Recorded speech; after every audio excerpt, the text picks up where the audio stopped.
구독과 좋아요, 클릭 부탁드리겠습니다. 1940년 5월 프랑스 장갑차 안에서 미친듯이 진격 또 진격 명령을 내리는 한 남자가 있었습니다. 그의 이름은 하인츠 구데리안. 질풍처럼 질주하는 장갑차 위에서 그는 왜 이렇게 목이 터져라 계속해서 진격하라는 명령을 반복해서 외치는 것일까? 이미 영푸연합군 중 가장 최강의 정예병력은 완전히 두 쪽으로 갈라져 포위 섬멸 위기에 놓인 상태. 너무나도 구데리안의 진격이 빨랐기에 연합군은 미처 정신을 차릴 새도 없이 멍한 상태에서 이미 전쟁이 다 끝나가는 상황이었습니다. 달리는 장갑차 안에서 하인츠 구데리안은 웃음을 지으며 이렇게 생각했습니다. 역시 나의 판단이 옳았어. 내가 생각했던 방식이야말로 승리의 방식이다. 집단화된 기갑부대를 적이 가장 약한 지점으로 집어넣고 멈추지 않고 신속하게 진격하여 적을 공황 상태로 몰아넣는 것. 이것이 바로 승리의 공식이다. 그는 세계 최초로 기갑사단을 만든 사람이었습니다. 또한 세계 최초로 모든 탱크 내부에 무선 통신장비를 갖춰놓게 한 사람이었습니다. 그와 비슷한 생각을 한 사람은 다른 나라에도 있었지만 강력한 추진력으로 행동으로 옮긴 사람은 오직 구데리안 뿐이었습니다. 하인츠 구데리안 1부, 세계 최초 기갑사단의 창시자 구데리안, 지금부터 시작하겠습니다. 구데리안은 정말로 열정적인 사나이였습니다. 그는 20대 초반에 프랑스어 통역 자격을 취득했고 영어까지도 능숙하게 구사했습니다. 1940년 5월 프랑스전 당시 부하들이 불렀다고 알려진 별명, 재빠른 하인츠. 구데리안이 이 별명을 얻게 된 것은 2차 세계대전 때가 아니었습니다. 그가 25살 때인 1913년 아내인 마르가렛 때와 결혼했을 때 얻었던 별명이었습니다. 전광석화처럼 몰아쳐서 성사시킨 그의 결혼 때문이었습니다. 이때에도 구데리안은 몰트케이 격언 중 하나를 유난히 좋아했습니다. 그 격언은 이랬습니다. 우선 실행하고 걱정하라. 그의 이런 과감한 성향은 2차 세계대전 당시 세계 최초로 벌였던 전격전에서 유감없이 발휘되게 됩니다. 2차 대전에서 활약했던 대부분의 독일군 장군들은 거의 모두 1차 세계대전에 참전한 경험을 갖고 있었습니다만 구데리안은 좀 특별했습니다. 1차 대전 기간 중 구데리안은 야전이 아닌 참모부에서 근무했던 것입니다. 그래서 구데리안은 지독한 참호전의 기억이 없었습니다. 대신에 그는 참모 장교로 근무하면서 독일이 왜 패전했는지에 대해 곰곰이 따져볼 수 있는 귀한 기회를 얻게 됩니다. 1917년 11월 20일 캉브레에서 서부연합군이 대규모 전차를 동원해 승리를 얻었다는 소식을 들은 구데리안. 하지만 독일군 참모본부는 그 일에 별로 신경을 쓰지 않았습니다. 그러나 구데리안은 연합군의 탱크가 절대 무너지지 않을 것이라 생각된 지크프리트 방어선을 하루아침에 돌파했기에 엄청난 충격을 받게 됩니다. 1차 세계대전이 끝나자 야심만만했던 구데리안은 계속해서 독일군 총참모부에서 일하고 싶어 했습니다. 그러나 1921년 그는 차량 수송 총감실로 발령을 받게 됩니다. 이 소식을 들은 구데리안은 매우 실망하게 됩니다. 그 당시에는 천하의 구데리안조차도 차량 수송 총감실은 별 볼 일 없는 비인기 부서라고 생각했기 때문이었습니다. 후에 자동차와 전차라면 그냥 미쳐버리는 구데리안조차 이 당시에는 차량 수송 분야에 대해 이러한 인식을 갖고 있었던 것입니다. 병기국의 슈털프나겔 중령은 구데리안이 참모본부가 아니라 차량 수송부대로 가게 된 것은 새로운 경험을 쌓게 하기 위해서라고 구데리안을 위로했습니다.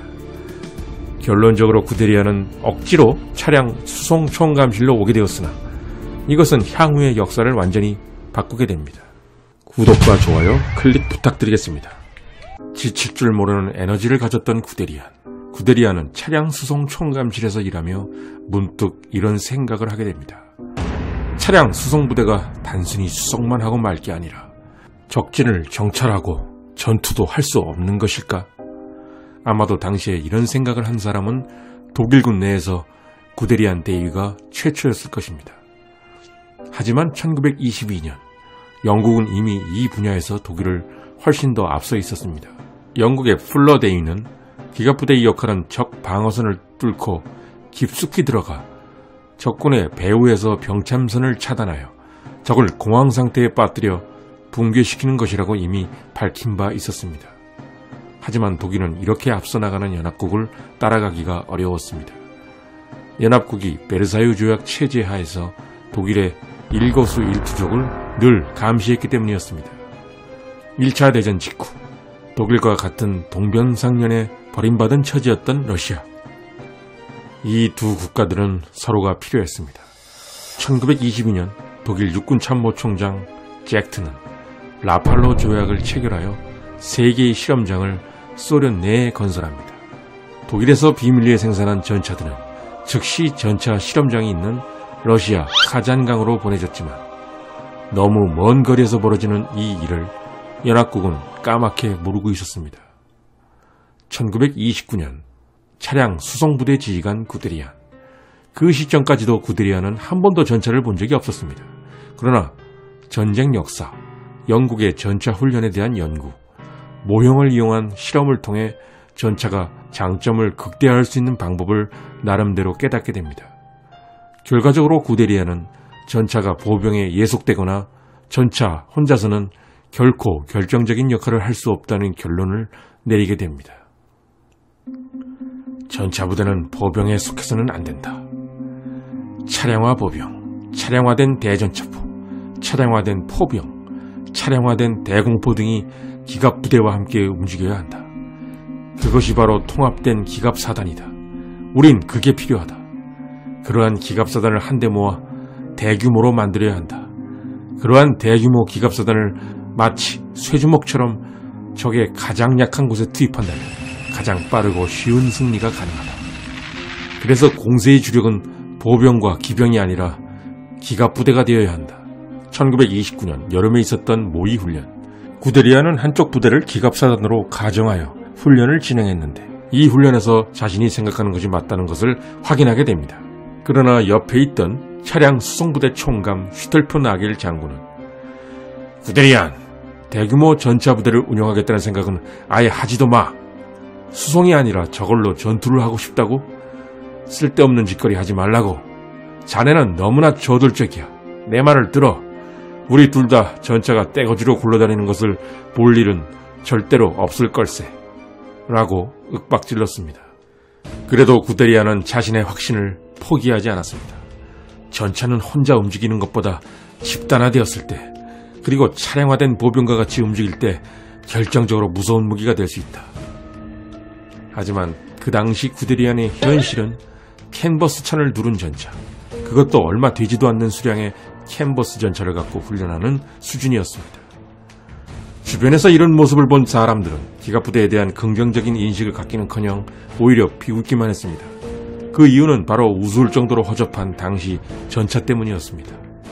평탄한 길 외에는 갈 수 없는 전차의 성능도 문제였고, 보병들은 총검으로 캔버스 천을 찢고 전차 승무원들을 모욕하는 등 캔버스 천을 두른 전차는 무서움보다는 코미디 같은 신세였던 것입니다.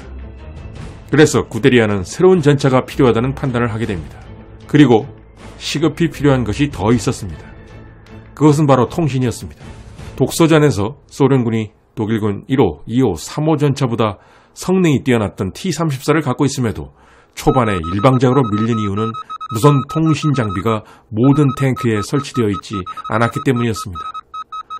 전차 안에서 무선 통신 장비를 이용하는 시도도 사실은 독일이 아니라 영국에서 처음 나왔습니다. 그러나 구데리안은 여기서 더 나아가 영국처럼 사령부와 지휘 전차만 무선 통신 장비를 갖출 게 아니라 사령부, 지휘 전차, 개별 전차 모두 설치해야 한다고 주장했습니다. 사실 구데리안은 1차 대전 당시 통신병과에서 근무한 경험이 있었기에 통신 부문에 있어서는 확실한 전문가였습니다. 때문에 탱크 안에 무선 통신 장비를 갖추는 문제는 일사천리로 진행됩니다. 또한 구데리안은 무선 통신 장비를 갖춘 기갑부대의 지휘관은 전선 후방이 아니라 맨 앞에서 상황을 보면서 속도감 있게 지휘해야만 한다고 주장하였으며 2차 대전이 발발하자 실제로 그는 이렇게 하게 됩니다. 구데리안의 계획이 실현되기 위해서는 먼저 보병과 기병부대의 기득권 문제도 깨야 했습니다. 하지만 보병은 여전히 자신들이 전투의 여왕이라고 생각하고 있었습니다. 일개 보급부대였던 차량 수송부대가 보병을 제끼고 전장의 주력이 된다는 사실을 그들이 받아들이기는 쉽지 않았습니다. 오래된 병과인 기병 또한 자신이 갖고 있는 역할을 넘겨줄 마음은 조금도 없었습니다. 1933년 히틀러의 집권, 국민차를 만들기 위해 폭스바겐을 설립했던 나치 독일. 히틀러는 자동차 산업에 대해 전향적인 태도를 보이고 있었습니다. 그래서 구데리아는 히틀러가 대규모 기갑사단이라는 자신의 꿈을 이루어질 것이라고 믿고 희망을 품게 됩니다. 이러한 이유로 구데리아는 처음에는 히틀러와 나치를 반대합니다만 점점 더 나치에 우호적으로 변해갔습니다. 1934년 초 히틀러는 처음으로 구데리안의 부대를 시찰합니다. 구데리안은 그동안 자신이 만들어놨던 차량 수송 전투부대를 히틀러에게 직접 보여줄 기회를 얻은 것입니다. 한 개 오토바이 소대, 한 개 대전차 소대, 실험적인 경전차로 장비한 한 개 경전차 소대로 구성된 차량 수송 전투부대의 시연. 히틀러는 차량 수송 전투부대의 빠른 기동성에 깊은 감동을 받아 여러 번 이렇게 소리를 질렀다고 합니다. 이 부대야말로 바로 내가 원하던 것이오. 나에겐 이런 부대가 꼭 있어야겠어. 그러나 1934년 시점에서 히틀러가 전차부대의 가치를 꿰뚫어 보았기에 이런 발언을 했던 것은 아니었습니다. 단지 히틀러는 자신의 정치적 힘을 보여주는 용도로서 기갑부대가 꽤 화려한 물건이구나 라고 생각했을 뿐이었습니다. 히틀러가 전차의 중요성을 깨닫게 된 것은 사실상 폴란드 전역이 끝나고 난 이후부터였습니다. 1934년 여름 드디어 기갑부대 사령부가 창설됩니다. 그리고 임시방편으로 1호, 2호 경전차가 만들어졌습니다. 그래서 1934년은 구데리안과 독일 기갑부대에겐 의미 있는 해였습니다. 전차전을 위한 전차 3호 전차는 1935년에 나왔습니다. 1936년에는 75mm 단포신 4호 전차가 나왔는데 4호 전차의 임무는 전차전이 아니라 보병을 위한 화력 지원용이었습니다. 전차전을 위해서 구데리안은 3호 전차의 포를 50mm로 할 것을 제안했습니다. 하지만 처음에는 당시 대세인 37mm 포를 장착했습니다. 그러나 구데리안은 추후 업그레이드를 위해 충분한 여유 공간을 3호 전차에 미리 확보하도록 했는데 이것은 나중에 3호 전차의 다양한 업그레이드를 가능하게 했던 신의 한 수가 됩니다. 3호 전차는 승무원의 좌석 배치도 매우 훌륭했으며 당시 어떠한 전차보다도 여유 공간이 넉넉했습니다. 독일 기갑부대가 첫 발을 내디뎠던 1934년, 이 당시 기갑사단 창설에 대한 독일 지휘부의 일반적 인식은 아직도 꼰대 마인드였습니다. 당시 육군참모총장 베크와 구데리안의 대화. 구데리안, 당신은 대체 얼마나 많은 기갑사단을 원하는가? 우선 2개로 시작해서 20개 사단까지 늘리고자 합니다. 그렇다면 이 사단들을 어떻게 지휘할 것인가? 무선 통신을 이용해 제가 선두에서 지휘할 것입니다. 이런 바보 같은 소리를, 그것은 헛소리야, 구데리안. 1937년 늦가을 독일 국방군의 대규모 기동훈련. 구데리안이 키워낸 3기갑사단과 1기갑여단이 이 훈련에 참여했습니다. 특히 훈련 마지막 날, 이 자리에는 히틀러뿐 아니라 무솔리니, 영국군 원수 시릴 데브랄경, 이탈리아군 바돌리아 원수, 헝가리 군사절단을 비롯한 여러 외국 사절들이 참석하게 됩니다. 훈련 마지막 날의 하이라이트. 훈련에 참가한 모든 전차가 집단으로 대규모 최종 공격을 선보이게 됩니다.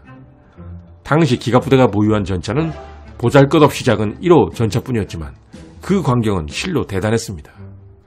훈련이 끝난 후 구데리안은 영국의 시릴 데버랄 원수와 이탈리아군의 바돌리아 원수, 기타 다른 영국군 장교들과 대화를 나누게 됩니다.